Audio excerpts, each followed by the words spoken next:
Over these lessons, you've learned something that many homeowners never learn.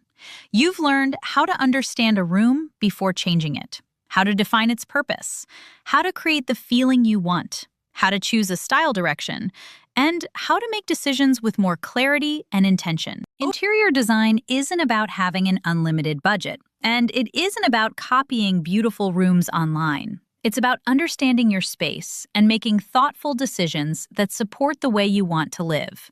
Because every room is simply a series of decisions, and every decision changes the experience of living there. So don't worry about creating a perfect home overnight. Start with one room. Make one thoughtful decision, then another. Over time, those decisions become spaces that feel calmer, more functional, and more personal. Because beautiful homes aren't created in a single day. They're built with intention, one room at a time.